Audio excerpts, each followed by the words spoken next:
In this video, I'm going to talk about classes and data grid views. So I'm going to start with the summary of the theory from the PDF I sent on the group. So I'm going to jump straight into classes. What is a class? A class is a piece of code that describes an object. It specifies the data that an object can hold, which is your attribute and properties. It specifies the actions that an object can perform, which are your methods. You can think of a class as a blueprint that can be used to create a particular type of object. For example, when you want to build a house, you have to have a house plan. That house plan acts as a blueprint. That house plan acts as a description that describes a specific house. Then from that specific house you can create different houses, like actual houses. These are not descriptions, they are actual houses. They are houses that you can touch, houses that you can see. Those are your objects created using that house plan blueprint. So a class is a code that describes an object, and an object is a description of a class. So yeah, in summary, a class is just a description. An object is an instance of a class. One class can have multiple objects. So examples of classes, you can have like many classes. For example, a student must have a name, they must have a surname, they must have a student number, year of study, modules, money, accommodations, and all other attributes that you can think of. Then they can perform certain tasks. For example, students like to sleep, so they can sleep, they can go to campus, they can do whatever they want, but whatever action they perform, those will be your methods. Then other examples of classes include the dog class, the character class, which we are going to focus on in this session, and the rectangle class. Okay, now we are going to create a basic class, a character class. From the PDF I sent, I described what the character should look like. This was the description of the game. So from the summary notes, you learned what is OOP. In this problem, you are going to apply what you have learned to a simple real life problem. You are required to create a very basic game. This game includes two teams, the fighters team and the enemies team. The members of both teams are described by the character class, so we are required to create this character class. So every character has a name. They must have a name, health, coins, date of birth, and strength. So these are your attributes. Then additionally, every character has a method called calculate power. This method returns the power of the character, which is the sum of the character strength and the health. So we have these specific attributes, and we have this specific action or method. So the first step is to create those forms. You know how to create the forms. We have two different group boxes. This group box, the first one consists of fighters, and the second one is your enemies. So you have the add buttons, delete, edit, but we'll go through them step by step. So the first thing that I need to discuss is creating a class. So how do we actually create the description? How do we describe that character using a code? So the first thing that you know how to add a class, you know how to add forms. I created those forms and those classes. So I'm just going to go straight into the class. So the first thing that you need to do is to just write public, then give your class a name. In this case it's character, so I'm going to zoom in. So we have the character class. It's public class first, then you have the character, the name of your class. Make sure that it's public so that it can be accessible anywhere. Then the next thing that you need in your class is the attributes. Those are your data members. So normally you make them private for data hiding, so that people cannot modify your objects. Then you just put private. Normally you just say private, then you put the data type. I'm going to start with the name, so a name is a string, so I'm going to just say mname. Then private, I'm going to continue with the others. So we had the health, so it's mHealth for this one. Then we have private again, int, then mcoins, then private again. In this case it's date of birth. I'm not sure if I added date of birth in this description. Let me check.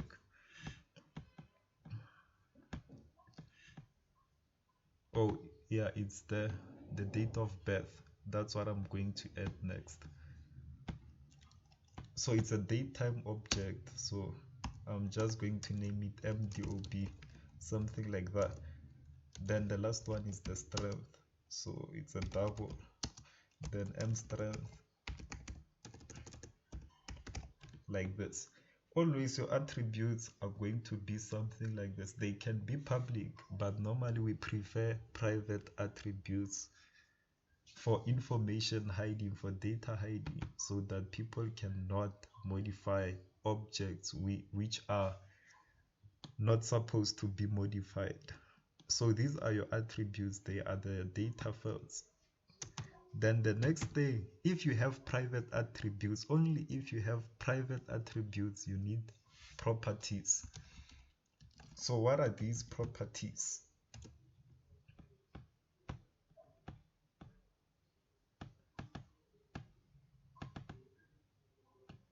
So a property is a mechanism.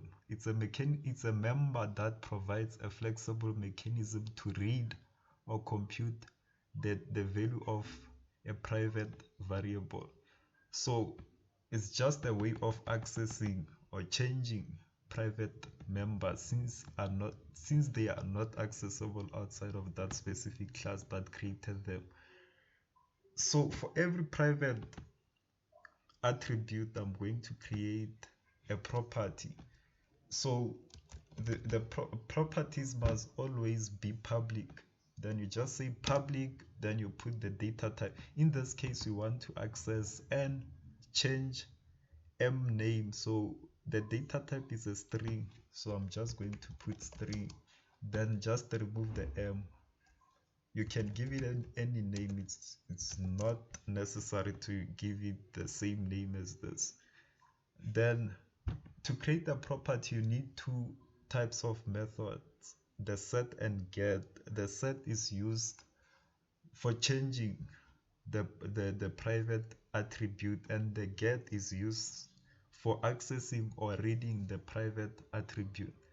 So I'm going to start with the set, which is always mname. What are we trying to change? It's mname. The attribute is mname equals to value, something like that. It's always like that. It's set, then mname equals to value, or you can use the shortcut. Then we have the get, then return mname. That's the easiest way to do the set and get, or you can use the shortcut method, which I will not discuss. So you just repeat the same process for other private members or other private attributes. So I'm just going to say public. Now we are moving to health. The data type is health, so it's int. The data type, it was an integer. The name is mHealth, so I'm going to just say health. Then open, then I just do my set. What are we trying to change? M health. So M health equals to value. Then get, what are we trying to read? We are trying to read M health again, like that. Then the next attribute is the coins. So it's the data type is int, so just public int, then coins, just removing the m's. Then again set, what are we trying to change is m coins equals to value. Then what are we trying to get? It's also m coins, so it's return m coins, something like that. Then the next thing that we need to do is the property for the date of birth. So it's public. Again, what's the data type? It's date time. Then what's the name? DOB. Then I repeat the same process. Set mdob equals to value, then get, then we just return mdob, like that. Then the next one that we are trying to change is the strength. So also public, always public. Then it's double, so I'm just going to put double, then strength as the name, then set, then m strength is equals to value, like that. Then get, return m strength, something like that. So the syntax doesn't change, always it's just public data type, then you give it a name, then you just set, then you just whatever you want to change equals to value, then get whatever what you want to access, you just return it, like that. So we are done with the first two steps. You need the attributes, which are your members, then you need your properties, which are used to access your private members. Then the next thing that you need is a constructor.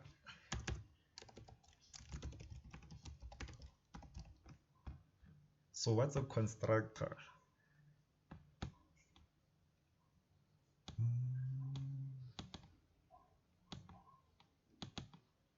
So a constructor is a special type of method that is used to create and instantiate or initialize objects. It must have the same name as the class. It must always be public because you want to access it outside of the class. Then it does not have a return type. So let's see how it works. So normally for your constructor you have two types. You have the overloaded constructor and the default constructor. So I'm going to start with the default constructor. So it must always be public, that's the first property. And the next property is that it must have the same name as your class name. So in this case it's just character. Then this is default, it doesn't receive any parameters. So you just set your properties to default values. For strings, normally mname is a string, we just set it to an empty string. Then health is an integer, we just set it to 0. Then m date of birth, or m coins in this case, equals to 0. Then m date of birth, or DOB, is equals to, I can set it to default, which will choose for me. Then now I have the strength, so m strength is equals to 0. So for double and integers we just set them to 0. Strings, empty strings, but you can choose whatever you want. Date of birth, you just say default. It's a default constructor. A constructor is used to create an object. Without a constructor you cannot create an object. So your class must have at least one constructor. Otherwise, you cannot create objects from that specific class. If you don't create a constructor, the Visual Studio will create one for you. So, but you have to create it in most cases. Then next one, we have the overloaded constructor.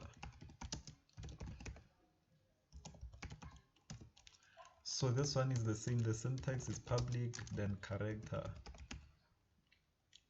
Then it receives values to initialize your private or to initialize your attributes. So for me, I'm just going to go in this order. I'm going to start with the name, health, coins, date of birth, and strength. So for the name, it's a string, so I must receive a value that will initialize the name. So I'm going to put the data type. You start with the data type, which is string, then you give it a name. In this case, I can just say n for the name. It can be anything. Then next we go with the health. So it's an integer, so data type, then the name, I can just say age. Next one, we have the int coins, so C. Then the next one is a date time. I must receive a date time object for the date of birth, so I'm going to call it D. Then the last one is a double, so I'm just going to put S for the strength,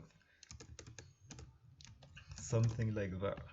Then you just initialize every attribute to whatever values are passed in your function parameters. So m name is equals to n. I'm initializing m name to whatever value that they are going to pass when they call the specific constructor. Then the next one is m health is equals to age. You just repeat the same for this for others. M coins equals to C, then m dob equals to D, and m strength equals to S, something like that. Then the last thing that we need is the method. So you need the methods or your actions in this case. So let's see the description. So here I was trying to be lenient by creating an easy method. Additionally, every character has a method called calculate power. It doesn't receive anything. This method returns the power of the character, which is the sum of the character strength and the health. So I'm just going to say public, then character. No, it's a method. It must return a double. The power is double. Then I'm going to call it calculate power, like this. It doesn't receive anything because it's going to use this specific strength and this specific health. That's why it doesn't receive anything. It belongs to the object. It's not like static method. A static method doesn't belong to an object. You can create a static method without creating an object. This is a non-static method. So we are just going to I can do it step by step. Double result is equals to then power plus, not power, m health plus m strength. I can convert if I want, since it's double, something like that, but it's not necessary since it's going to be converted. And then I just return result, or I could just have said return then m health plus m strength. It's also possible to do it with one line of code. Then now we successfully created our class. This is just a description. We don't have any objects or any instances of the specific class. How do we create an object of a class?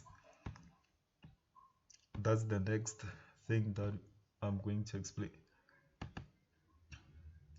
So the general syntax is that you just say class name, then you just give that specific object a name, then you just say equals to new, then class name. This class name open and close. Here you are just calling a constructor. If it doesn't receive anything, it's a default constructor. You don't have to pass values for that specific constructor. For example, for our character, we can just say character fighter equals to new character, or I can just go to the form design, this one, and just say add. It's not the actual solution, but I'm just demonstrating how that add would work, and not add how to create an object. So you start with the class name. In this case, it's character. Then I can call it fighter like that, equals to new, then fighter, or new character. So we have new character, something like this. Then how is this represented in memory? This specific, when we say character new, every time we use the keyword new, we are calling a constructor. This is a constructor. In this case, we are calling a default constructor since we don't pass any values between this. I'm not passing anything here, so it's default. It's a default constructor. So this specific line of code will create a new object, then it will call that specific constructor, this one, the default one, and initialize name to an empty string, health to 0, coins to 0, date of birth to default, and the strength to 0.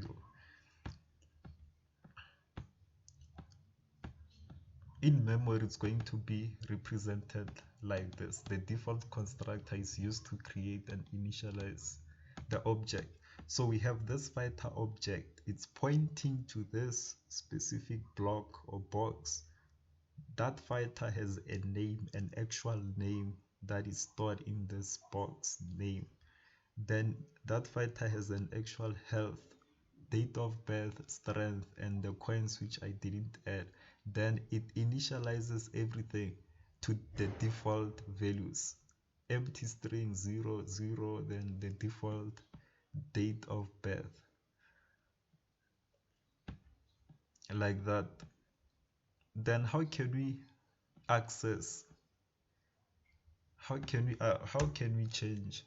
To change, you just say the name of the object dot, then you can say name is equals to something. To change, it's easy, you just say dot. Let me see here. For example, here, changing the attributes of an object, you use the properties. Remember that you cannot use those m name, m health, and so on. You have to use the properties. So you just say fighter dot name is equals to whatever value you want to put in. In this case, I'm just going to say wizard like that. When I say fighter dot name, I'm referring to this. Where's that? Okay. I'm referring to this fighter. This is the object or the name of the object. When I say dot, I'm just saying dot name. I'm just referring to this block that is equals to something. This block will change to that value I'm assigning. In this case, it's going to be wizard. Then I can change other attributes. When I say fighter dot health, I'm referring to this specific block. When I'm saying fighter dot date of birth, referring to this. Fighter dot strength, I'm referring to this. So it's always like that.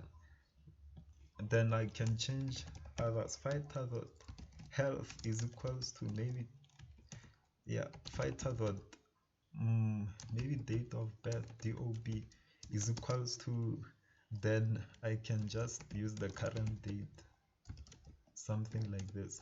Then I can change other attributes like the strength is equals to, I don't know, something like this. Then fighter dot coins is equals to 100. That's how you would change. This is how you change. Always it's the name of the object, then dot the property name, then the value that you want to put. this value can come from a text box. For example, it can be txt name dot text, something like this. This can come from a numeric up down, maybe convert, then to int32, then you just nud health, something like that, dot value. It can come from the form, from the inputs that you have from the forms. So yeah, that's how you would create it using the default constructor method. The first thing, you just create an object using the default constructor, then you just initialize every attribute to, or every property to whatever value you have, then it will be initialized.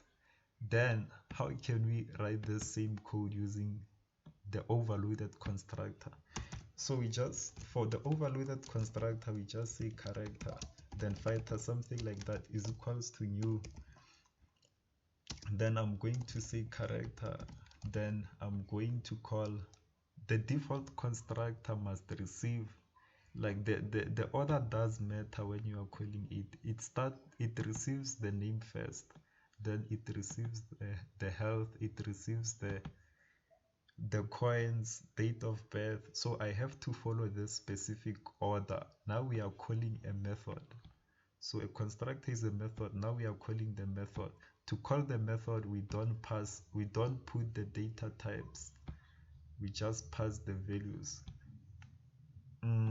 Where was that at? Where did I put that at now? Was it here? No, I think it's here. Let me just stop. Then I just pass those values. The order does matter. In this case, I'm just going to say wizard. It can come from a text box. Then I will say maybe 23, something like that, date time. This can come from a date picker. Now then I can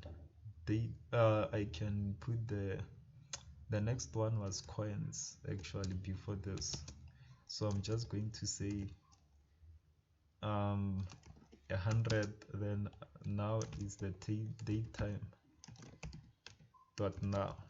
Then the next one was the strength. I can say something like that.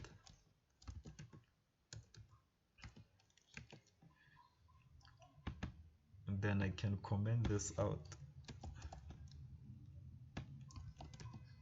That's the alternative way of doing it, using one line of code. For the default constructor, you don't pass anything.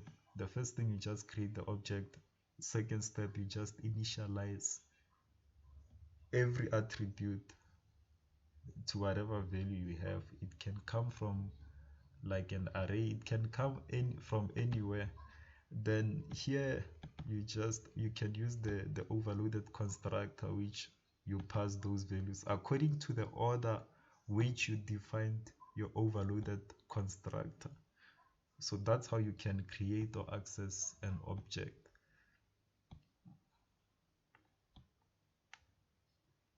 Then let's see what else can we do with this. Okay, let's say we created this object. Now we want to use it in code. Okay, I'll leave the default one actually. So I'm going to use the default one. Then now how can we initialize this newly created, or how can we access values of this specific object or the newly created object? Maybe we want to display the characters details in the message box, something like that. To do that, we can just message box.show. Then I can say name, then plus. Now I wanted to access the fighter's name. How do we access the name? We just put the name of the object is fighter, then the name of the property is name, fighter.name, like that. Then I want to move to a new line, so I'm just going to put a new line character, something like that. Then I just repeat the same thing for other attributes. Then I have the health, then plus fighter.health. You can say to string since it's an integer, but normally it's going to be converted automatically. Then a new line. Actually, I was just supposed to say output instead of displaying separate message boxes. Something like this. Then output plus equals to, then yeah, rather than showing separate message boxes, then output plus equals to this. Yeah, just continue the process. Output plus equals to the date of birth.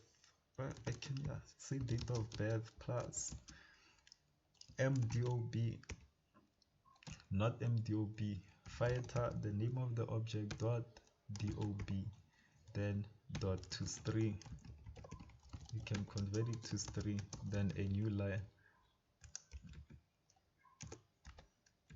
And then the next thing, that this was a spelling error, fighter.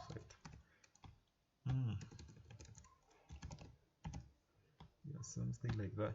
Then output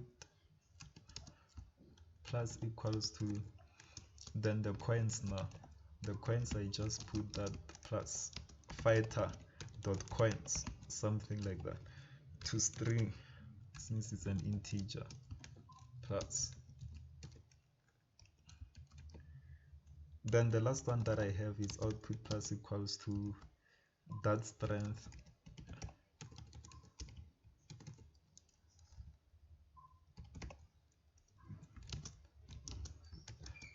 then fighter dot strength, something like that, to string again.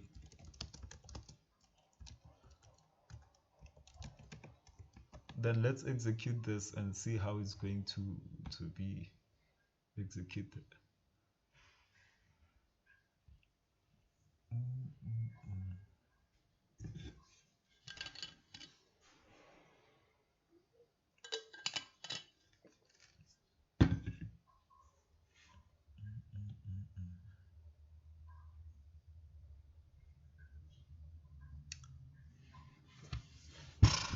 Why is it taking time now?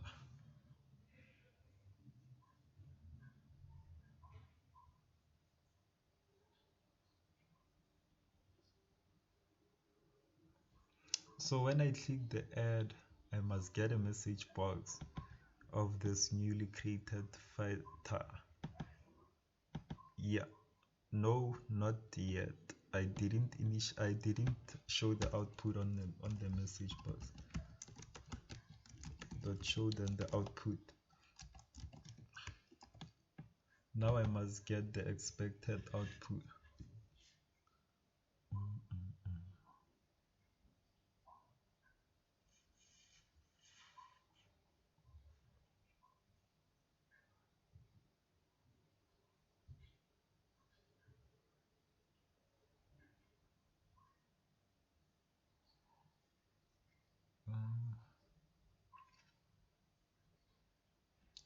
Then when I click the add, I must get that message box like this.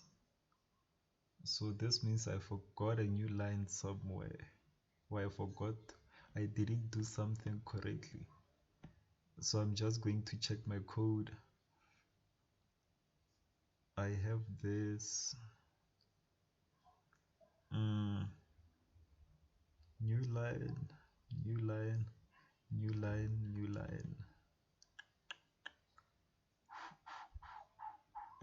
Oh, here I just put an N instead of new line. That was the issue. So now I'm just going to execute this again and see what's the output.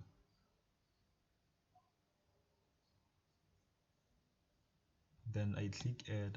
I must get this message box. This fighter, the name is wizard, the health is this, date of birth, it has a time. Since I selected the current one, but now it's this specific time. Then the coins, the strength, and everything. That's how you would create an object and initialize it. So yeah, Next we move to arrays. Actually, I think it's arrays.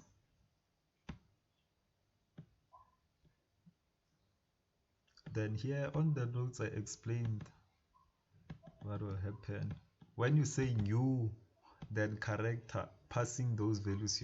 You are calling the overloaded constructor.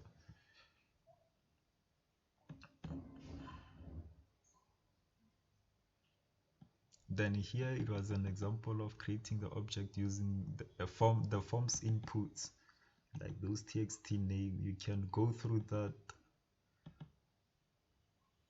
even using the overloaded constructor using those controls. Then now we move to an array of objects. The syntax is the same as the array you had. First is the data type. In this case, since it's an array of objects, the data type will be the class name.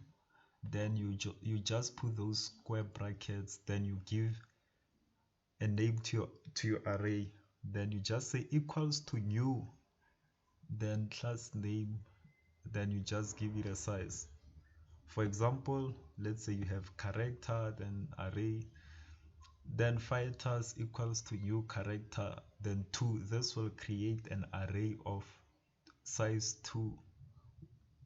But this is an array of characters. It's not an array of integers. It's not an array of strings.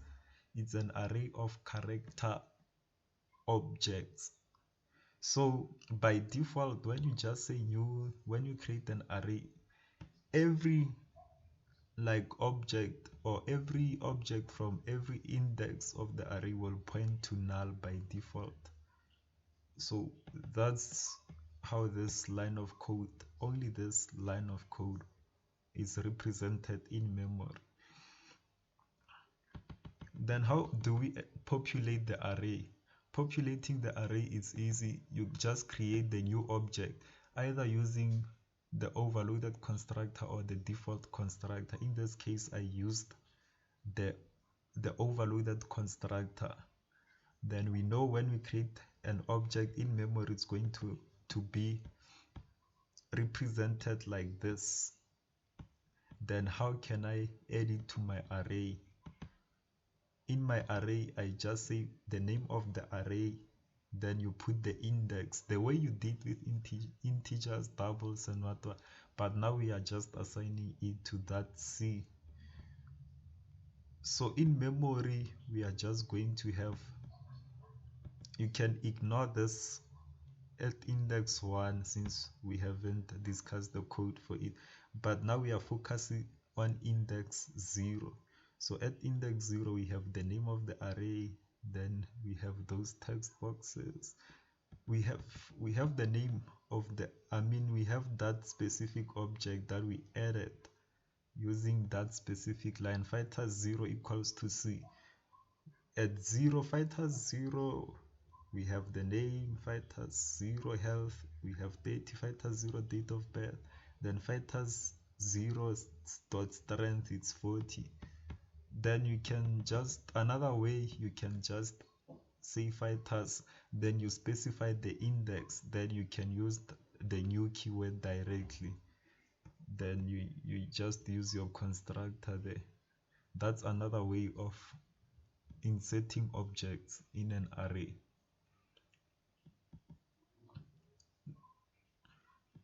Then another thing that you might do is looping through an array of objects. You can use a for loop or a for each loop. With a for loop, you just do the same way you did it in 154. You just say I equals to 0, I less than the array length. In this case, you just say fighters dot length, then you increment your I, which is your counter. Then you can perform any code. It doesn't have to be this. You can calculate things, you can do whatever, but to access like a fighter at a specific index, you just say fighters I.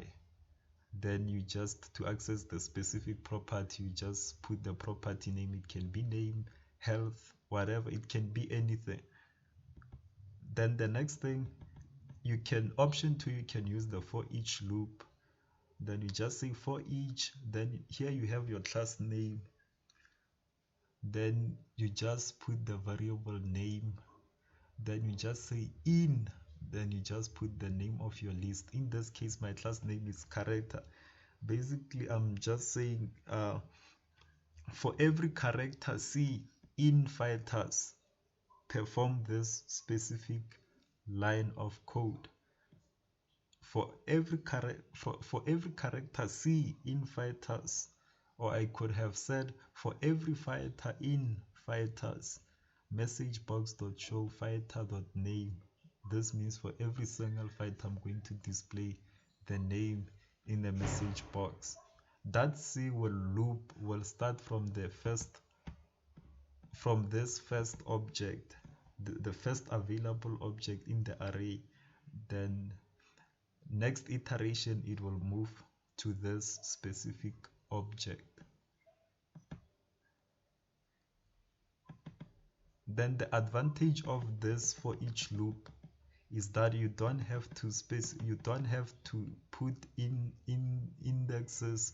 You don't even have to bother about array out of bounds or index out of bounds exception. You don't have to bother about the length of the array. It will do everything for you. Then we have this linking an array to a data grid view. That one you just say data grid view name, the name of your data grid view dot data source equals to the name of the array. You can use an array or a binding list to link the data view and a data grid view and your list or your array. Then I'm going to just go through a quick review of binding list, not like in detail. So a binding list is a list of objects. It's similar to an array, but it has these extra features. It can add objects or items. You can remove items or objects. Then you can bind the list to a data grid view. Binding it to a data grid view, this means whenever you add or remove items from the list, you don't need to refresh the data grid view in order for the changes to take place. Then how do we create a binding list? To create one, you just put the name of the list, then the name of the class, or the class name, then the list name, then is equals to new binding list, then you just put the name of the class like that. Then how do we add items or objects to the list? We just say the list name dot add that object, the object that you created, or alternatively you can just say the list name dot add, then you newly create the object using the new. When you use the new, always you are creating a new object, but here normally you use an overloaded constructor because you want to add something that is initialized, not a default one.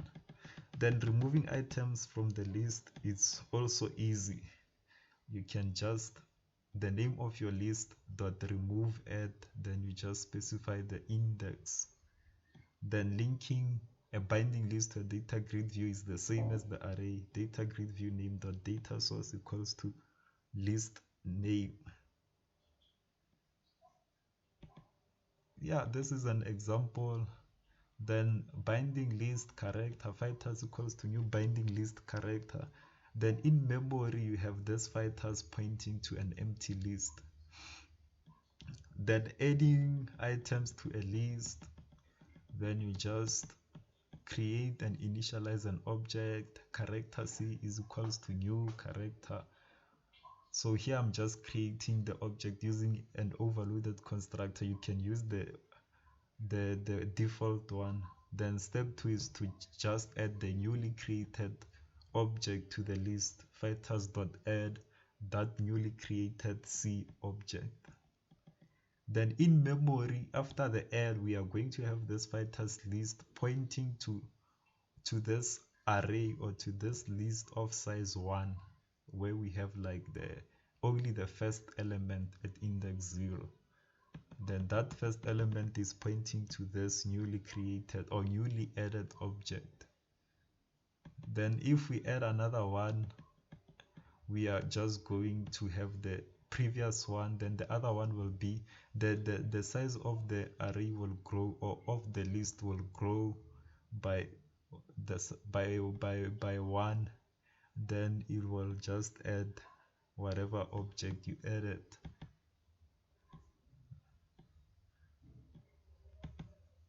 Then yeah, I guess that's the boring summary.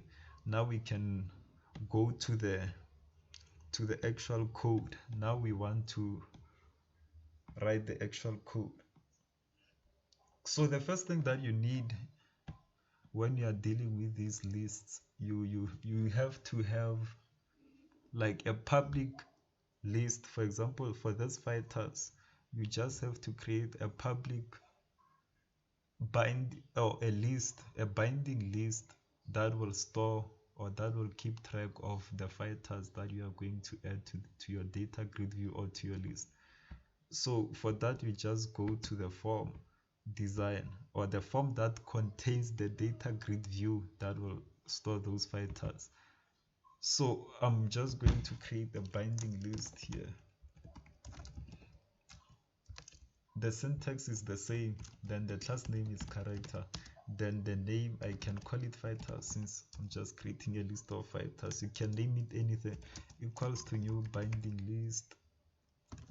Then I just put the character here like that. This will create an empty list in memory. Then how do we bind it to the data grid view? You just go to your form load of this design form. You just say my name of the data grid view was was it DGV, something like that. Fighters dot data source is equals to then fighters, something like that. Then let's execute the program only having these 2 lines of code only and see what will happen. We know that this will be created before even the form loads. Then when the form loads, we are going to bind the newly created list to the data grid view. Then let's see how it works in memory.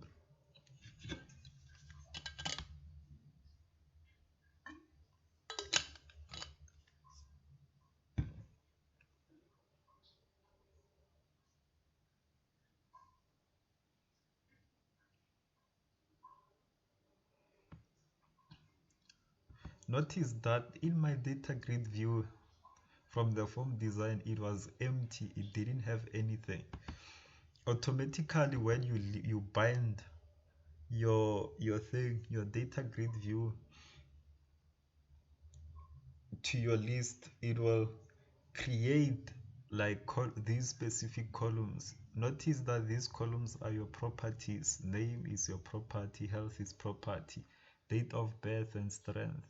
It's going to create them for you. You don't have to create them manually. So when given a problem, you have to ask yourself, is it a data grid view, like a pure data grid view problem, or is it a class related data grid view problem? If it's a class related data grid view problem, you don't have to add like the columns. They will be added by that single line of code, which is data source is equals to whatever name of the list. Then now how can we add? So for this add, this specific type of add will take you to a new form for this one, and for this other one, this doesn't take you to a new form. So let's start with the one that takes you to this new form, the add design. So the steps are not that difficult. The first thing that you need to do is on your add form, you just have to double click and create a public object. So it's public, you can name it anything here. So it's of character in this case. I can say new fighter, something like this, equals to new character. Or I could have just left it as this. Then the main purpose of this add form is to create this public object and initialize it to these specific inputs in the add form. So we are just going to do that on this btn add. After adding, I want the object to be created and initialized. I can use the default constructor or the overloaded construct. With the default constructor, I'm just going to say new fighter equals to you, then character, something like this. Then initialize every property. Now new fighter dot name is equals to, then txt name dot text, something like that. Then new fighter dot health is equals to, maybe I can just say convert to int 32, and then I just pass my nud health dot value. Then I just continue the same thing, new fighter dot, then I can say date of birth is equals to, we are getting this date of birth from a datetime picker, so the user can choose any date. So dtp dob in this case dot value, don't have to convert anything, they are of the same data type. This is a datetime object, this is a datetime object. Then the next one is new fighter strength is equals to, then convert to double, then I'm just nud strength dot value, then and new fighter dot coins is equals to convert to int, no, int 32, then nud, then coins dot value, something like that.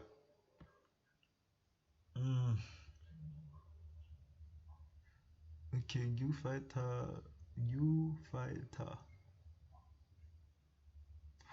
okay, it's fine, yeah, something like that. Or you can use the overloaded constructor, which is new fighter is equals to new, then you just call the constructor, you pass according to this constructor. It receives the name, the health, coins, the order does matter. So I'm just going to pass those in the specific constructor. So txt name dot text, that's the first thing, the string name, the string n, then the next thing is the int health, so convert then to int 32, then what, nud health dot value, something like that. Then the next one that we are receiving is what, it's the coins, so I'm just going to go with that order, then convert then to int 32, then what do I receive, it's nud coins dot value, something like that.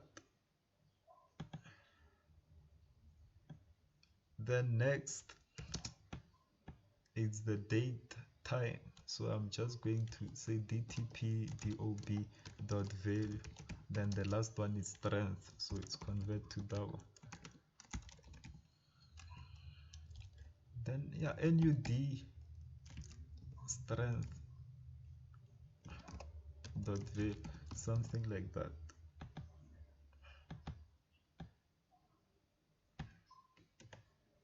So the disadvantage of this overloaded construct is that it becomes a very long line, like it's very long.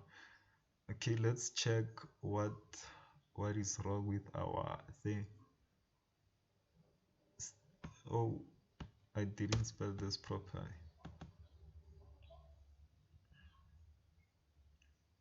Then next, NUD strength. Yeah, it seems. Oh, I'm missing this closing.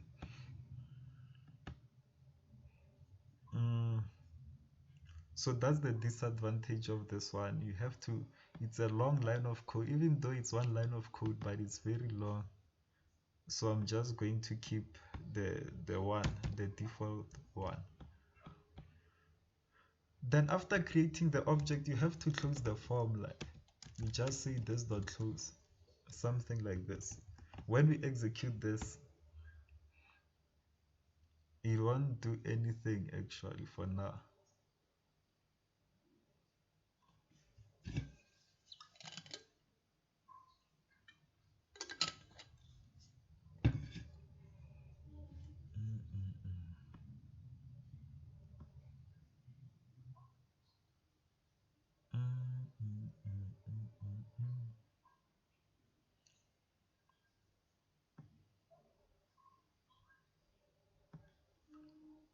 So for now, it won't do anything. So for the add form, we are done. Now we want to see how can we actually add this newly created object from this. The main purpose of this form is to create this object and initialize it so that it's public because we want to access it outside of this class. Or alternatively, you could have like created it as a private, maybe private character, then new fighter, something like that. Then you can just, then you just put the set, you just do the get. So get new fighter, return new fighter, something like that. Yeah, you could have done something like that instead of making it public. Oh, public, I even forgot those things. Forgot how to. So the first thing you just do is public. Then the data type in this case is just character. Then you can call it something. Maybe this one you could have called it M what. Then M new fighter, something like that. Then character new fighter. Yeah, something like that. Then get.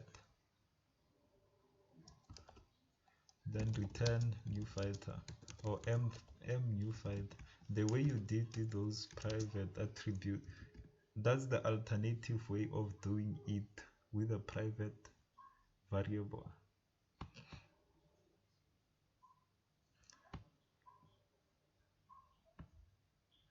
But for me, I'll just keep it as public since it's much easier.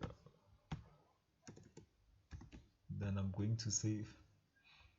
Then the next thing that you need to do is to write the actual code of that add button.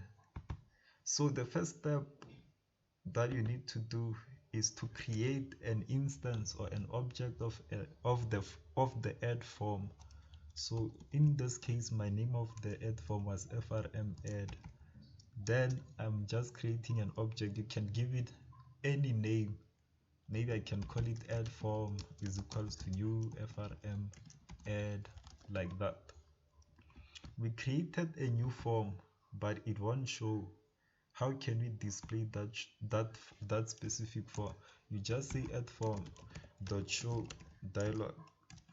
Then now it's going to appear.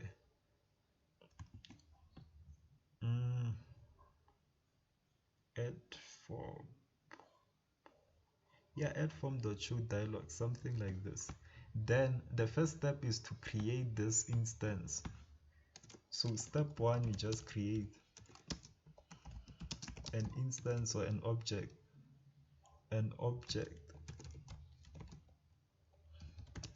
of the add form. Then the step two is to display display the form. We know that when displaying the form, the user will edit, then they will click add, then that specific, remember that specific public new fighter object, it will be initialized. Now we can access it since it's public. So now we are just going to say we are going to add it to our list. In this case, my list name is fighters.add. Then we just put that specific object, which is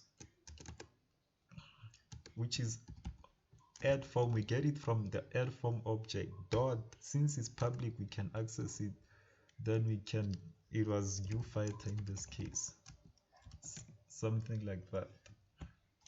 So step 3 is to add it to your list.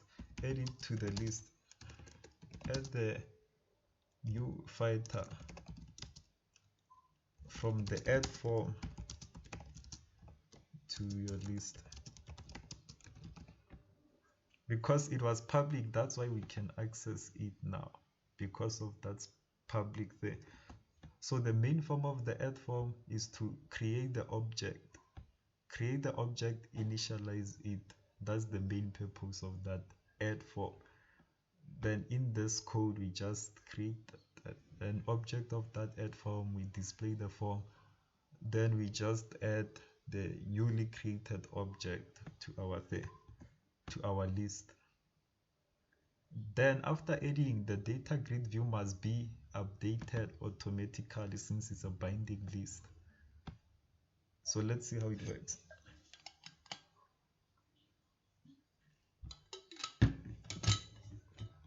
So now I'm going to say add.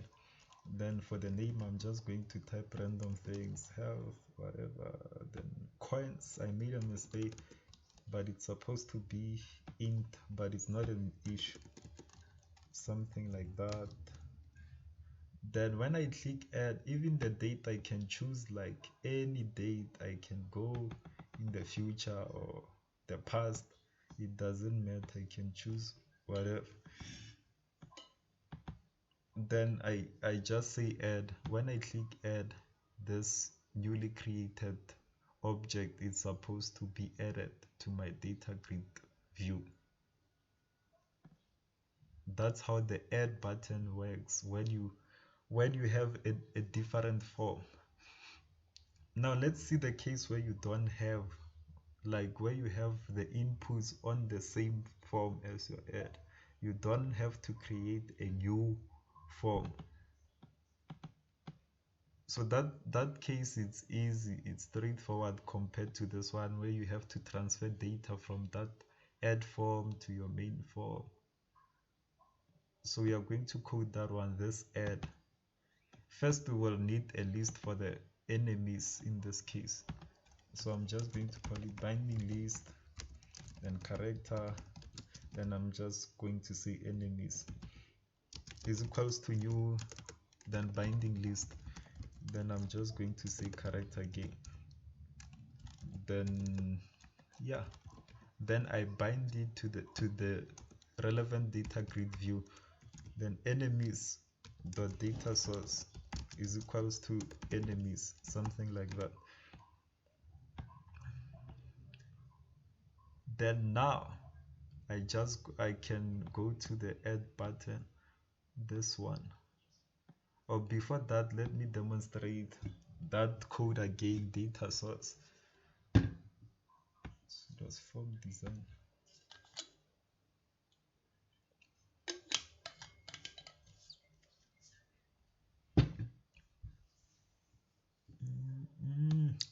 Oh, what went wrong? Let me check. I guess it was a typo here. Then I can execute again.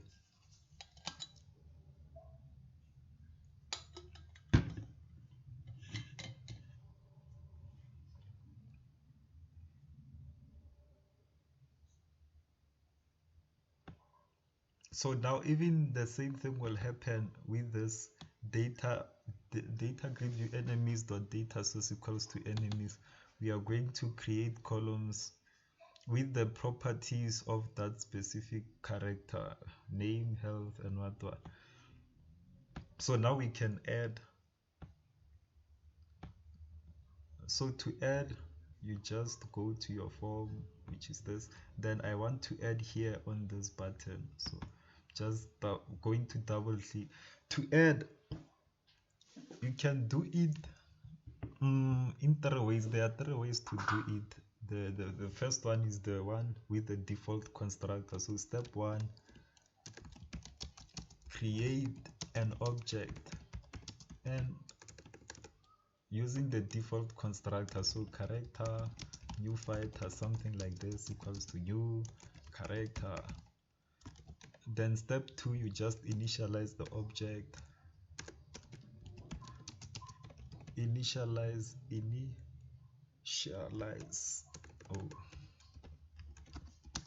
the object. So new fighter, whatever we were doing there, I'm just going to copy and paste from this. Add this one. I'm just going to copy and paste this. Then I can paste it on this CS. So now I'm just initializing something like that.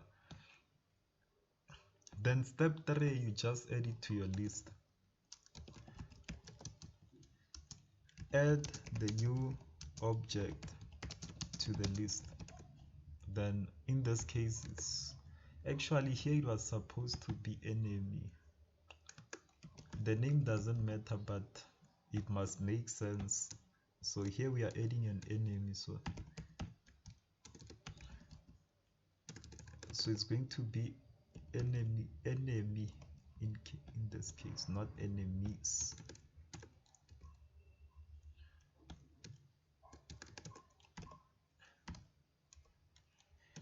No, so it's enemy again. Then yeah, just repeat the same process. Enemy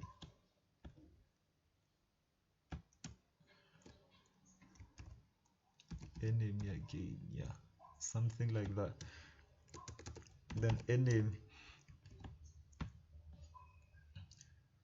Then after that, so we just add to which list enemies.add. Then we just pass the new enemy. Actually, I was supposed to call it a new enemy, but it does not make any difference. We just add the newly created enemy. So first we just constructor initialize, then add the enemy. Let's see how it works.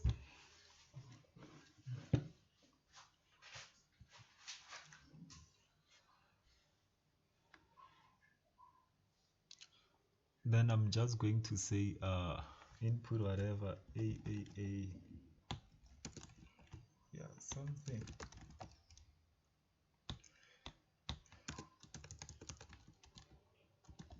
Something like that. Then I can pick a date, can even go to the past. Then it doesn't matter. So then when I click add, it must be added to this data grid view, not this one but this one. So add. Now it's created and added to this specific data grid view.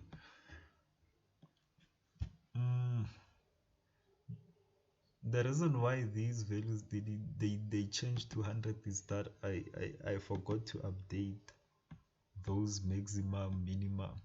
Let me see if I can update them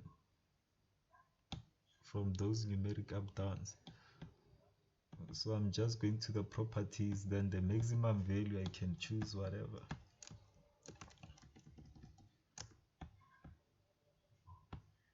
Even here I can choose like that. But that's how the add from it's straightforward. Or the second method is to use the default constructor. Use default construct or not overloaded. You can use the overloaded constructor. So I'm just going to copy again from that overloaded constructor method. I want to rewrite it again, this specific line. Then I'm just going to copy this. Then I'm going to the main form, which was this. Then I'm going to double click on this add Yeah, it was here. Then yeah, I just do that.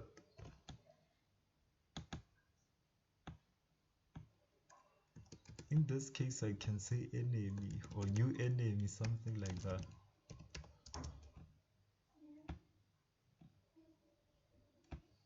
Then I can say character C, which is a long line of code. Then step 1 is to just create. Step 2, you just edit like enemies dot add new enemy, something like that. Then you are done. Or you could have done even you could have done it in a shorter way. Just say enemies dot add.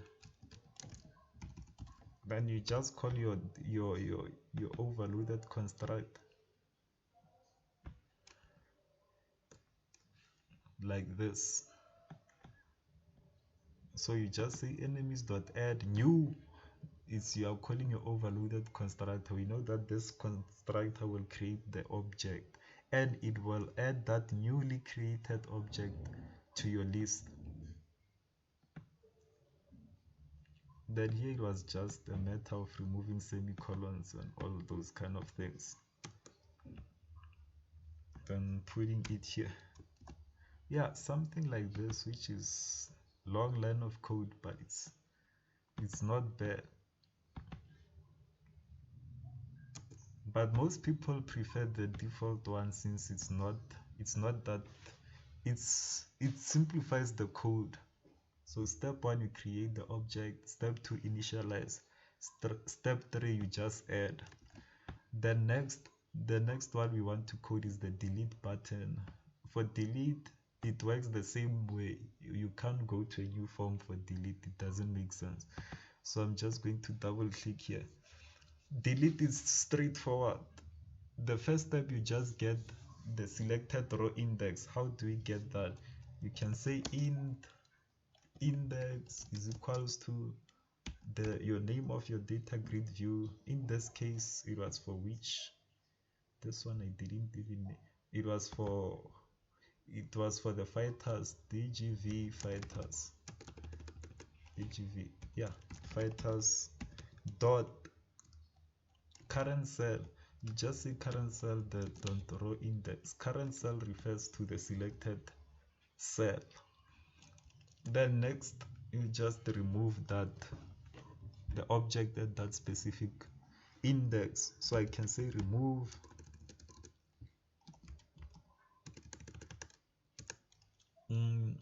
the name of the list, it's fighters dot remove add. Then you specify the index like that. Or alternatively, you could have just said remove add, then write this specific code. Or you can do it like this. Let's see how it works.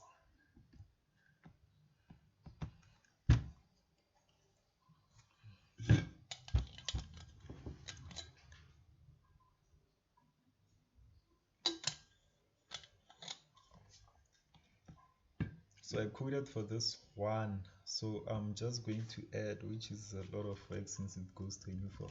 I can just name them AAA. It's not necessary for me to enter the health. You will see from the names. Then add again, whatever. Oh, BBB. Then add, yeah, last one, CCC. Then add. Then let me add another one, DDDD. Then add something like this. To delete, you just select anything. Maybe I want to delete this. I just say delete. It's going to be deleted. If I select this, it's going to be deleted. Again, deleted. Then again, deleted. What if I select this empty one and I say delete?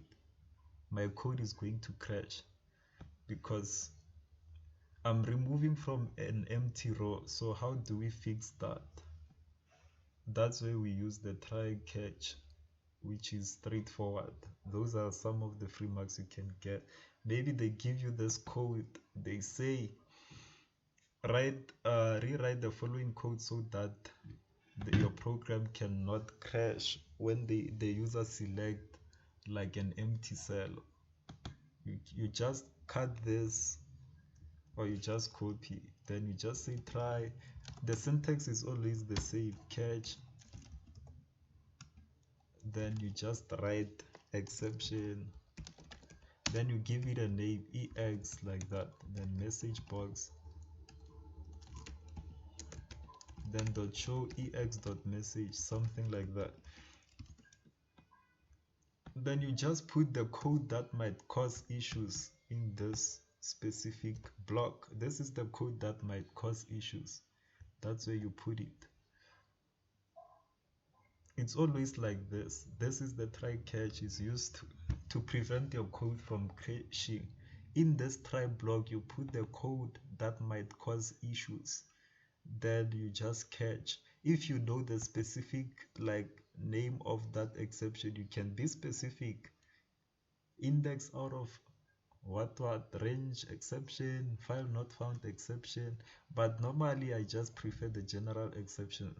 But in the exam they will mention the name sometime, then you have to use that specific name.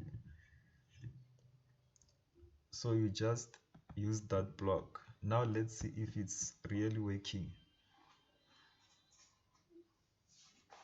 So now if I try to delete from an empty cell, and maybe I click delete, let's see, object not set to an instance of an object. So now the code is not crashing. I get this message box error, so then it won't work. Then delete for the enemies is going to be the same code, so I'm just going to write the same code for the enemies. Where is that? It was this one. It's the same code, but now I'm using enemies. I can do it with that one line thing. So it's enemies, the name of the list dot remove add. Then how do we get the selected row index? DGV enemies. You can use any method, but me, I prefer this one. Dot current cell dot row index, like that. Then you are done removing, something like that. Let me see, DGV enemies. Yeah, I think it's still loading. DGV enemies. Yeah. Then, but we have to put it in a try catch block to prevent that deletion from an empty thing. So it's always like this: catch, then you just put the name exception, then maybe ex, then message box dot show again dot show, then you just ex dot, then what was the name again? Ex dot message. Then you just put the code that might cause issues inside that specific. Then you are done.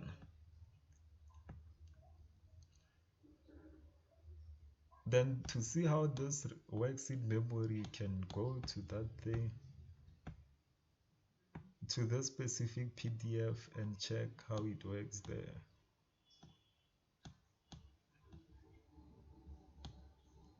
Then next one is the edit. Okay, let's start with the easiest case, I guess. Easiest case is editing on the same form. So to edit on the same form, I just double click there.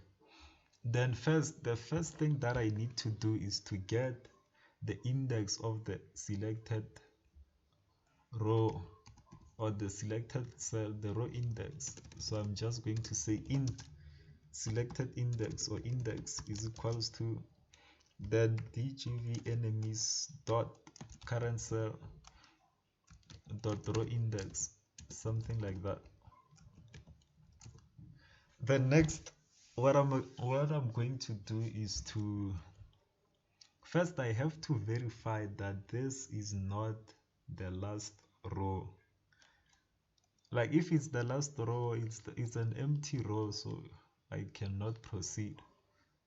Or I can use the try catch thing other than, yeah, I can also use the try catch other than if statements. So I can say try catch. It's not normally they just want you to write the code without the try catch.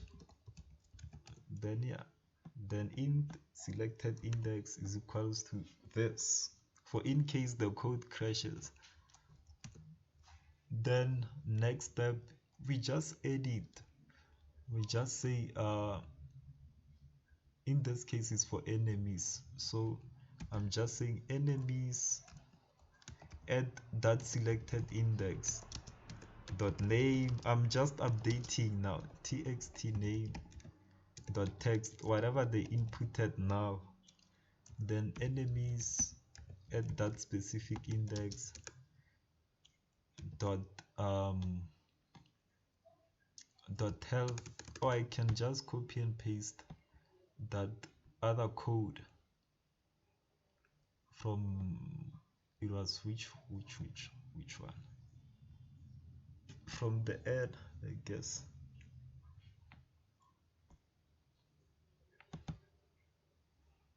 Like this specific code, I can just copy and paste this and go to the edit. It was edit.cs. Not cs, so it was this. I can copy and paste it here, but in this case I'm using enemies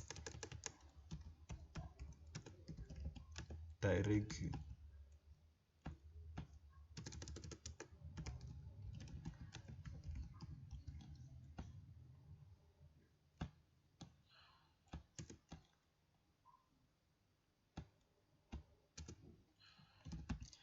Then we have the enemies directly, enemies, then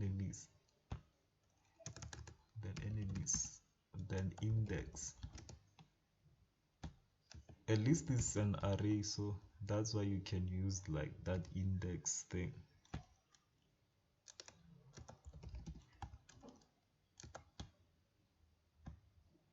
Then I just add that enemies. Yeah, I guess we are good to go. This is just going to update. If it was enemy 0 dot name, it's going to position 0, then access the name property, then update it to the text, to the input from this main form. Same with the health, same with the others.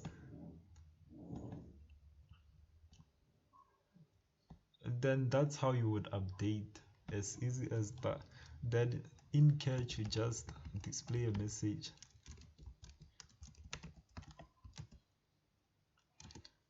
For me, I just prepared that. I just prefer this thing of exception, then ex, then dot message. You can put error or whatever. Then now we can execute this and see how, if it works or not.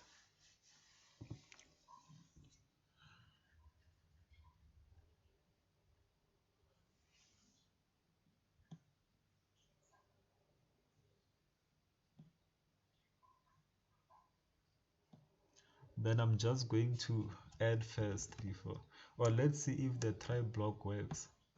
Then edit.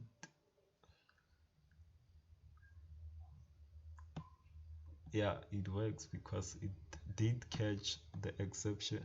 So I'm just going to say a add, maybe again bbb, whatever, then add.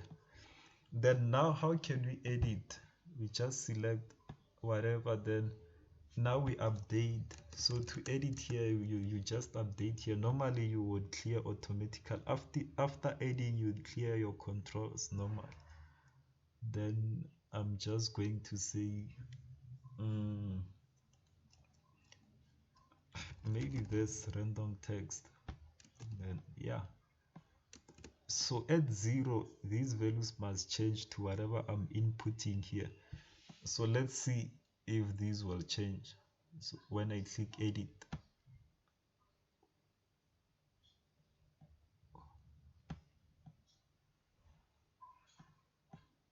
So they didn't change, so something went wrong. Oh, they did change, it was loading actually. So they did change.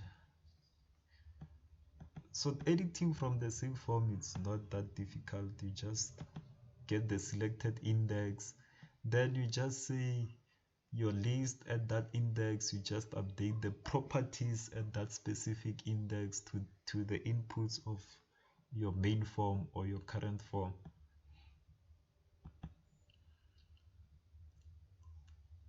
Then next we have edit, another edit, but now we have to open this new edit form like this.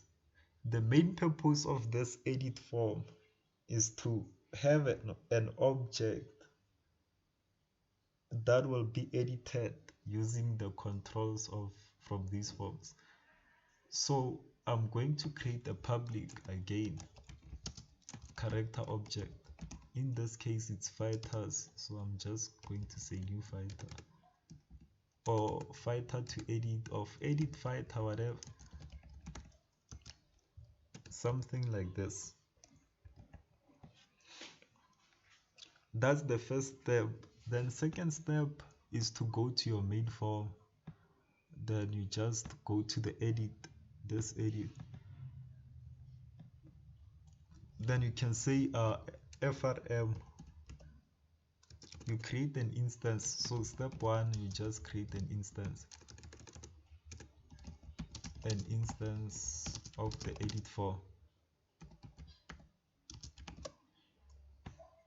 That's the first step. So I'm just going to say character, no, it's frm edit. I can call it anything, f equals to new frm edit.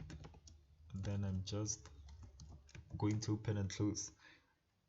Then before you can even display the form, you have to initialize this edit, the object from the edit.cs, this specific character object, or this edit fighter object. You have to initialize it first before you can display the form. So I'm going to initialize that. Where was it?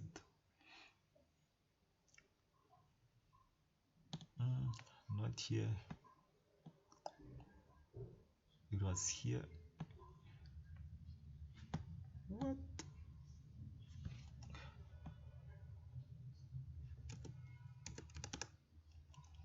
Like this.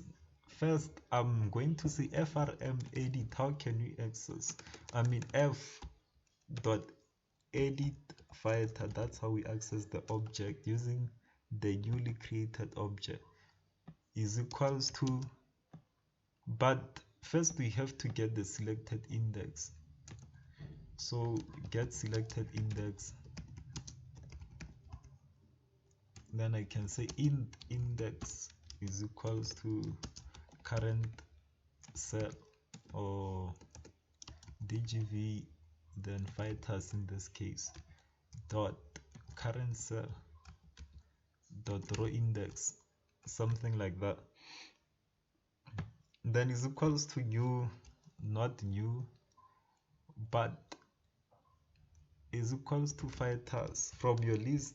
Basically we are initializing it to the fighter at that specific index. So I'm just going to say index here like this. Then after that, that's where you can show, you can display the form. So it's always like that. First you just create, then next you first you get the selected index, then next you just create an object. First to initialize, before displaying the form, the important thing is to initialize that specific object from the edit form to the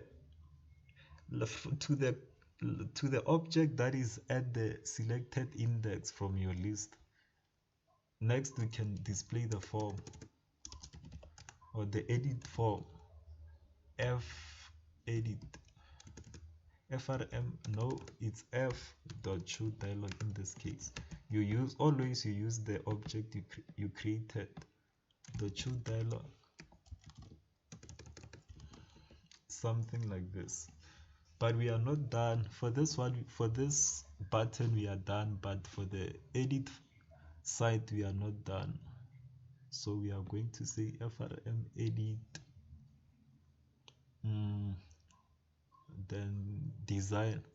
Where's the design now? So we are just going to double click.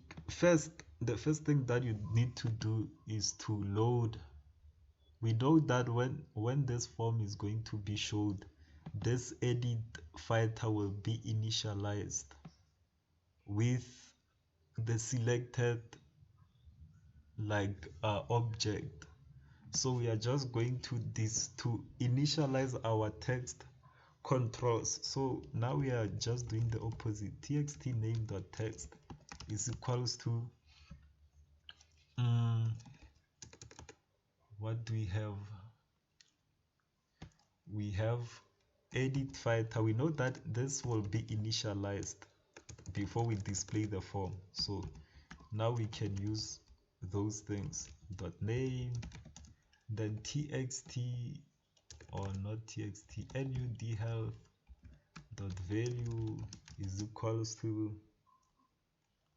then edit filter.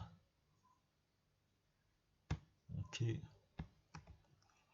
edit filter, then we just we just access the corresponding property, then nud health, not health, coins in this case, dot value is equals to,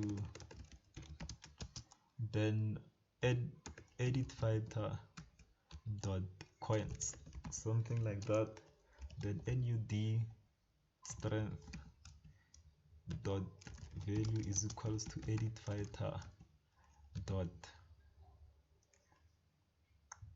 strength nud coin, edit fighter dot strength, edit fighter dot strength. Okay, the next one is the date time picker, dtp dob dot value is equals to edit fighter dot dob. Now we are done initializing. So when we load the form, the text box will contain the specific name, the health, the numeric up down for health will contain the specific health, and this other numeric up down for coins will contain these coins, and so on. Here I did what? Edit fighter value equals to, so I have to convert to decimals.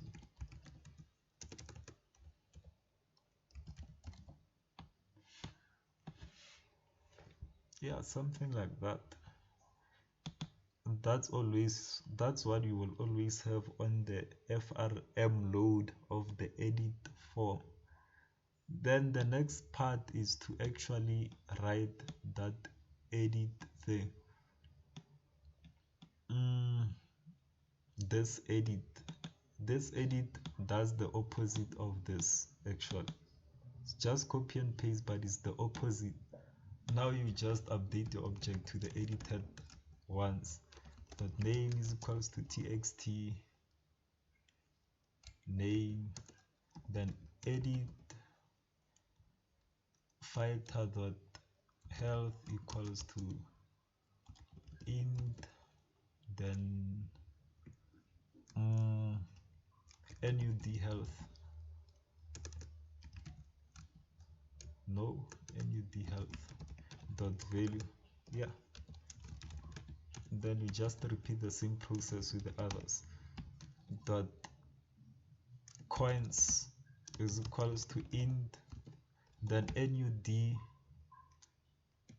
coins dot value, then edit fighter dot date of birth dot dob is equals to then dtp dob dot value. Then the next one is strength, edit fighter dot the strength is equals to, then I'm just converting to double, then it's nud strength dot value, something like that. You can use convert to int32, convert to double, but it doesn't matter. Then here it's a text box, so must have dot text. Then here is edit fighter, then here is dot value, something like that.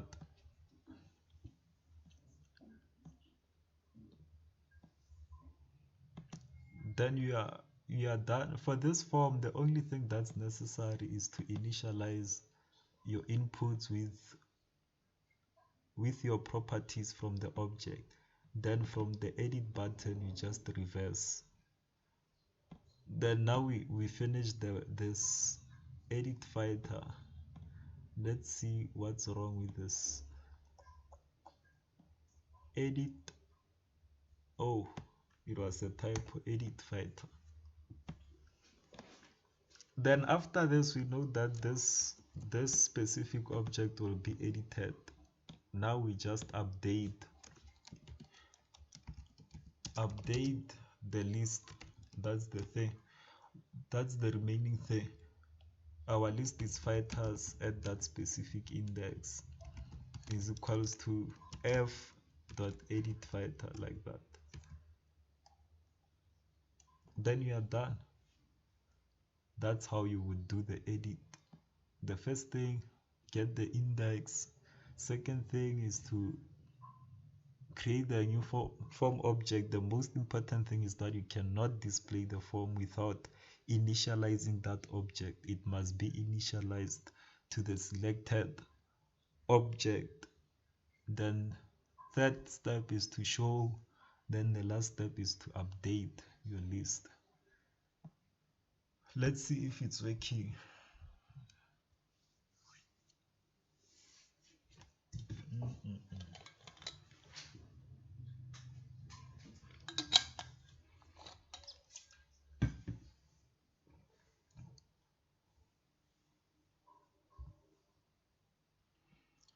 Then we can just input whatever.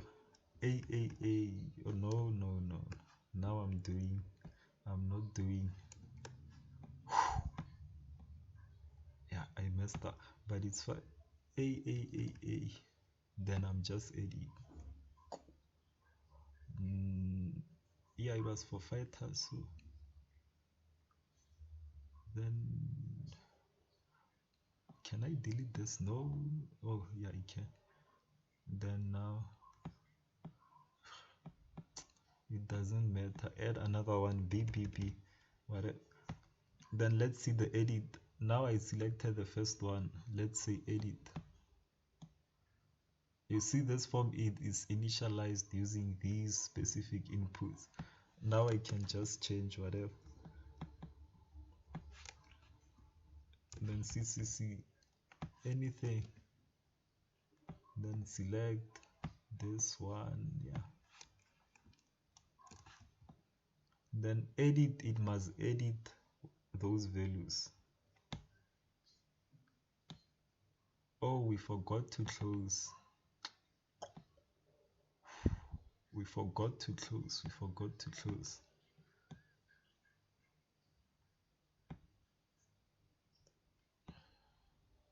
Then after updating, we just close the form. Closing the form is this dot close. So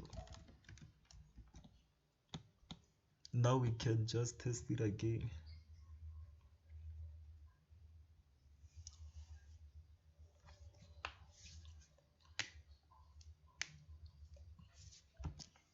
Then we can add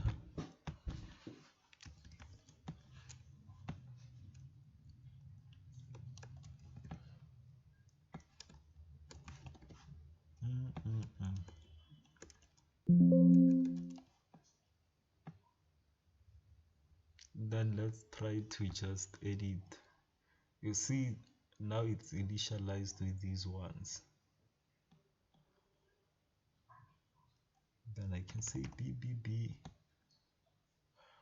25 November, yeah, then change whatever, then edit. Now it's updated. So that's how the edit works. Then now we move to the, I cannot say challenging, but it's not challenging, but to the other part, which was this.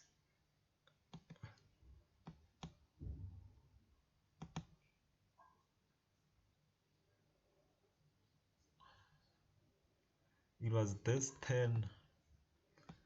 So it says when this button is clicked, this fighter button from the form, now we are coding this actual button.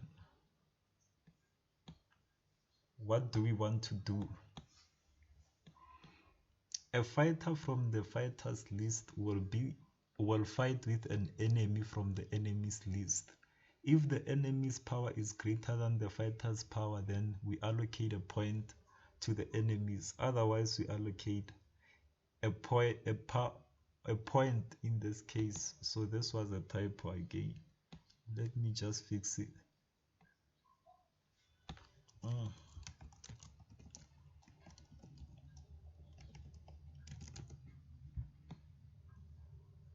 So where was that? It was here.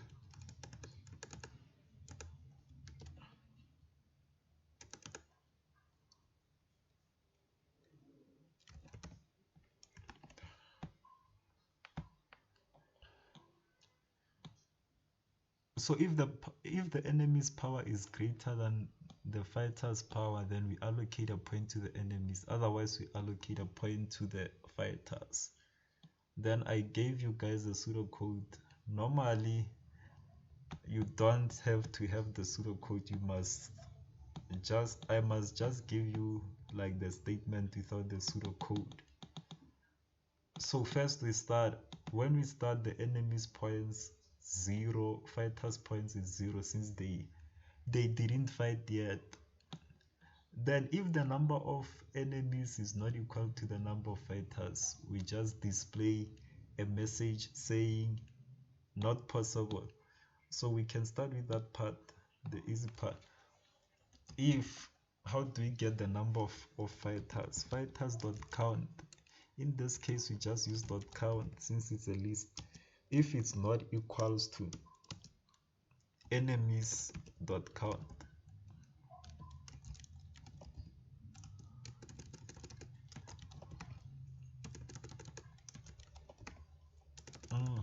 what's happening?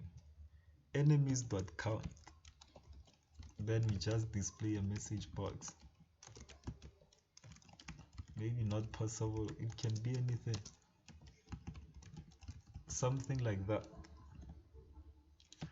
Then now we can, otherwise we just do other things. What's the other thing that we are supposed to do? Otherwise we just have we have an I starting from 0 up to fighters.length or .count in this case. This is also a mistake, but I'll edit that. Basically we are looping through the fighters. I will move from 0, 1 to up to the length of fighters. Since they are equal, enemies and fighters, it doesn't matter which one we use. Then we are going to pick a fighter from the fighters list at index I, pick an enemy from the enemies list at index I. So we just pick a fighter and an enemy. If the enemy's power is greater than the fighter's power, give a point to enemies, otherwise give points to fighters. So I'm just going to just code this. So first, in this case it was enemies or fighters, you can enemies here. So the first thing that you did is count or enemies points, something like this, points equals to 0, then int fighters points is equals to 0 again. When you start, you want to start at 0. Then you just loop through. For int I equals to 0, I must be less than enemies dot count or fighters dot count. It doesn't matter, since this condition will only be executed when they are equal, when the lengths are equal. Then you just increment your counter there. Then how do we pick a fighter? We can create an object. Maybe we can say, okay, it's a character, then fighter is equals to, now we get it from the thing, from our list. So we get it from fighters I, at that we are selecting a fighter from fighters at a specific index I. Then character, now we need an enemy, we pick an enemy, then enemy is equals to fighters, then I, not fighters but enemies, something like that. Then we just do what? Then we compare their power. So if the fighter's power, what does the algorithm say? Does it say fighter? If the enemy's power is greater than fighter's power, we give a point to enemies. If the enemy's power, enemy, then how do we get that power? We can just have said calculate power. We call the method using this object. Then is greater than the fighter, then we just say power, then calculate power again. Then we need to do something about it. We have to allocate a point.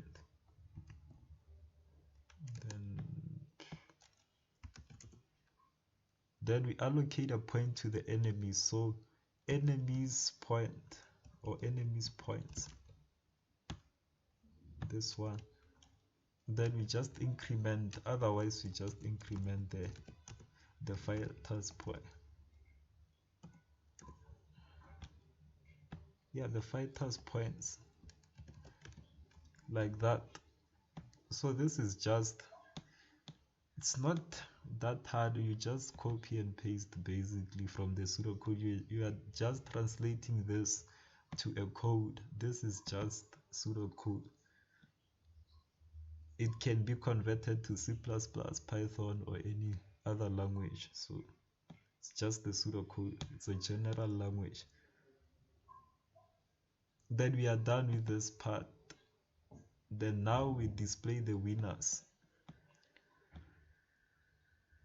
If the enemy's points equals to the fighter's points, those ones, you know how to determine the winners, I guess. Now we are done with the loop. Inside the loop we are done. Just go outside. If enemy's point is greater than fighter's points, then we know that our winners, enemies points. Okay, our winners is the enemy, so message box dot show, then enemies whatever won, something like that. Else if enemies points is less than fighters points, something, then who won, then message box dot show our fighters won, something like that. This is just 154. The only thing that was 164 was here. this was 164, but even here it was 164, but now this is just 154. Message box.show. Then otherwise else message box.show. Then we can say it's a draw, even though I don't know it's possible to draw in a fight, but yeah, it's a draw. Now let's see how this algorithm works in detail, like in detail. So we are going to execute this.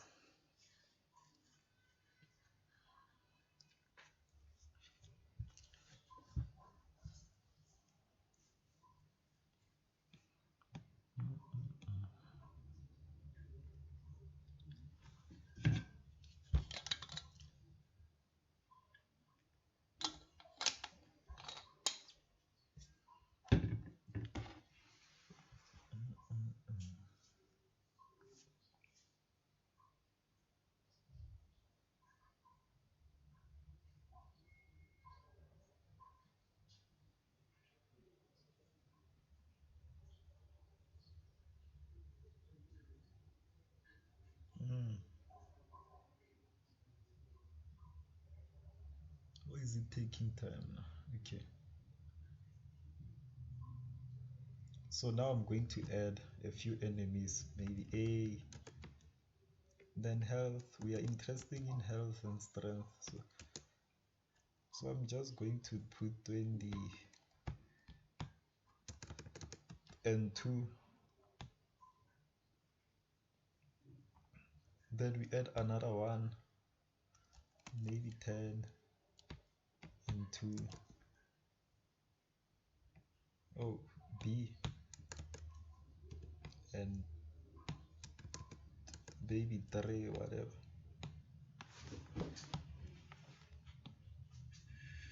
Then we just add the enemies. We just need 2 fighters for demonstration. Then C, maybe C 2 and 3, add. Then maybe 1 1, yeah, 1 1 to simplify.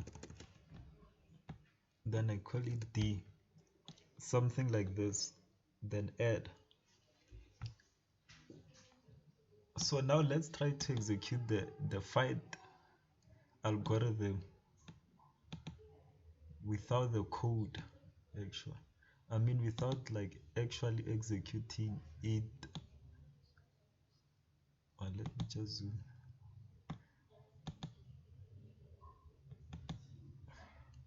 So when we start, enemy's point is 0. Or we first check, are these of the same sizes? Yes, we have 2 fighters, 2 enemies. So this condition will fail. That will show message box not possible, it will fail. Then we are going to execute the else part.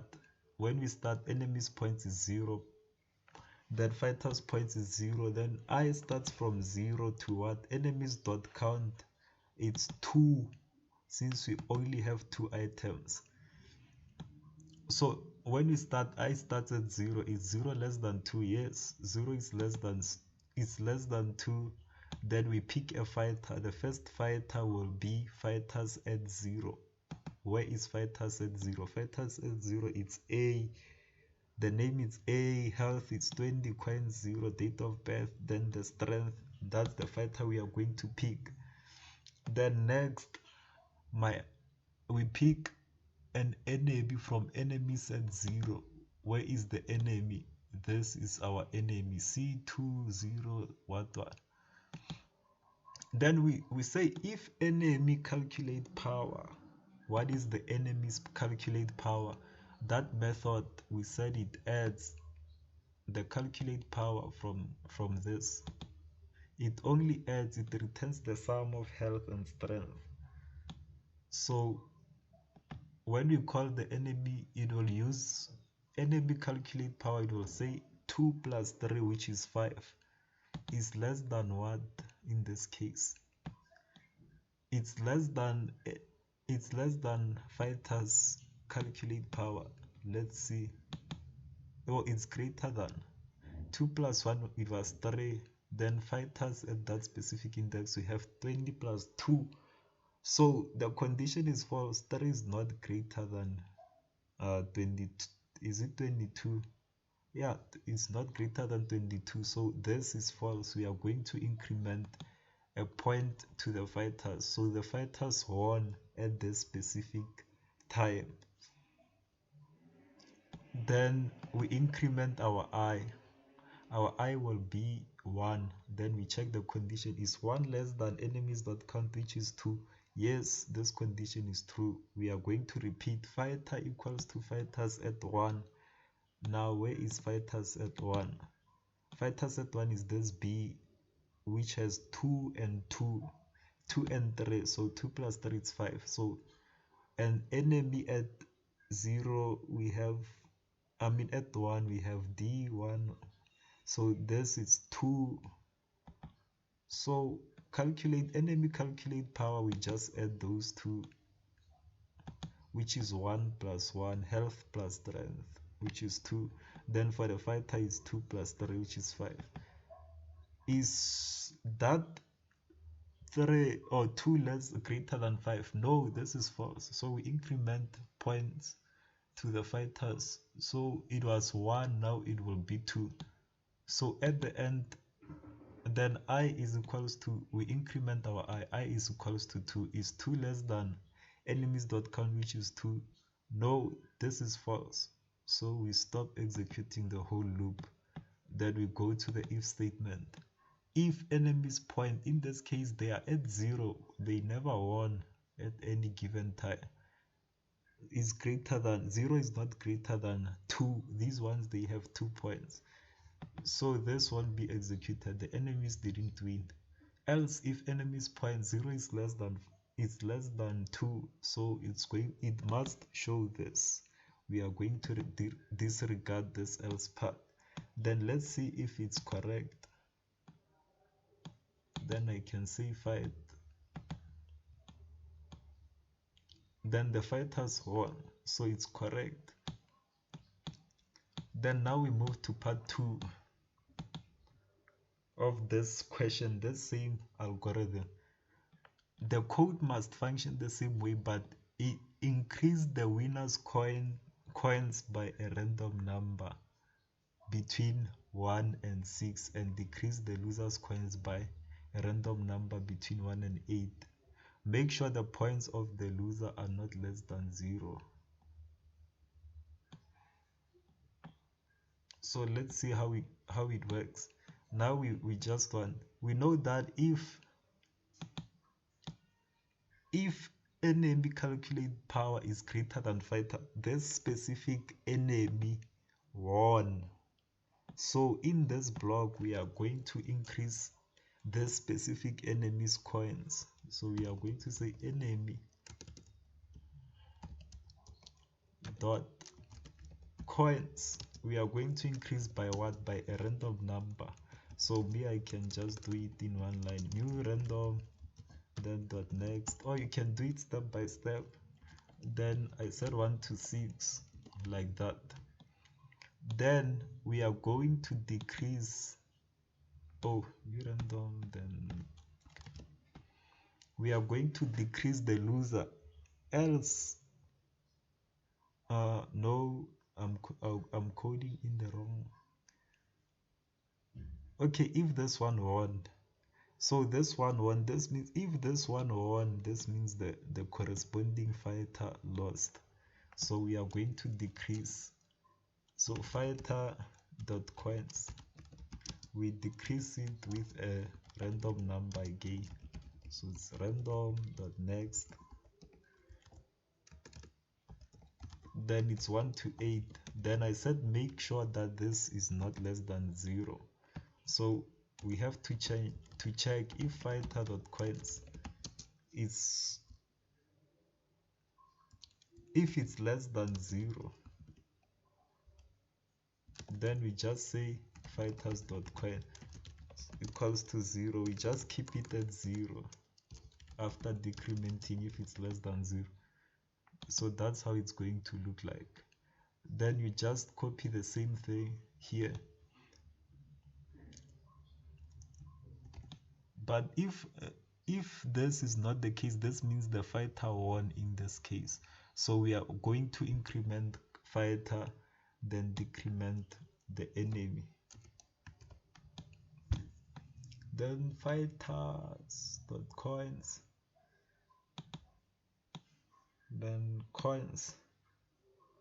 In this case, you just say enemy fighters.coins, or fighter, not fighters. So now we just swap these. Now it's going to be fighter that we are incrementing. Then the enemy,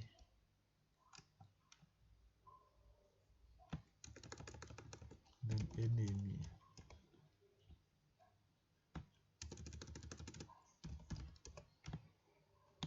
Yeah, something like that. But after decrementing and incrementing, we have to update the list, the original ones. So we are just going to say fighter I.coins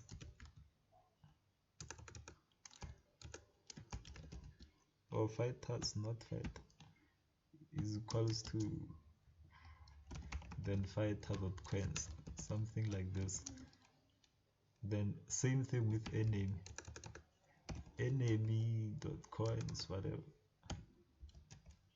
Enemies I.coins is equals to enemy.coins.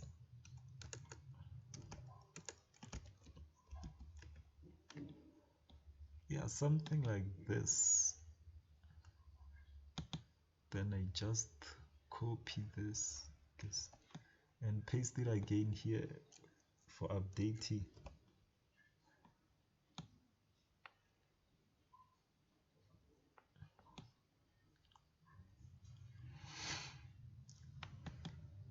Then let's see. Okay, let's see if it works.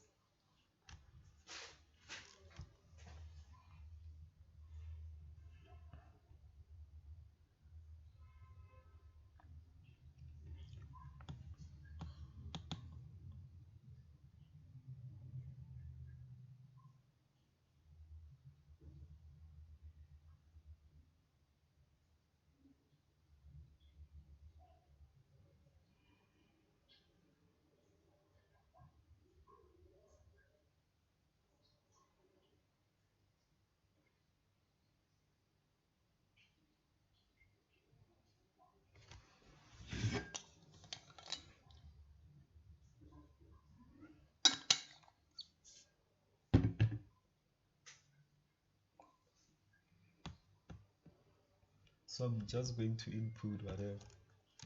Let me just say no coins. I can just say 100 just to be safe. Then this one I can keep it at 2. Then add maybe B. Then I can say 3. Then 3. Then let me keep them at 2. Then again add maybe CC. Then maybe 5. Maybe 10 or 100 again. Maybe 5. Just to make the fighters win. Then we add again then maybe 4 and 4 and 100 here. Then add the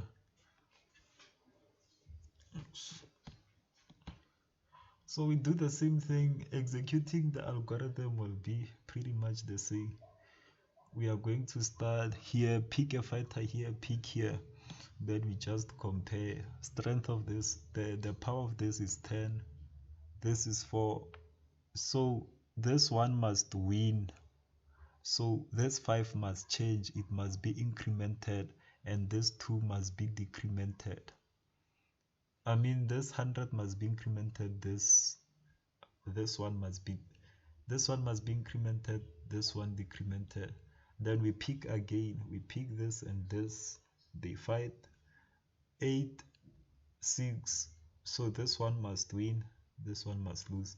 So we are expecting these ones to be more than 100 by a random number, these ones to decrease by a random number. Then let me see how it works. Then I'm going to say fight. Then they won. Then they didn't update, so something went wrong. The next thing that we are going to update is, let me see if this enemies coins equals to this.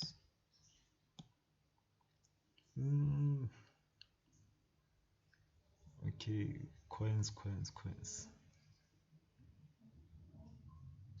I did update them. Oh.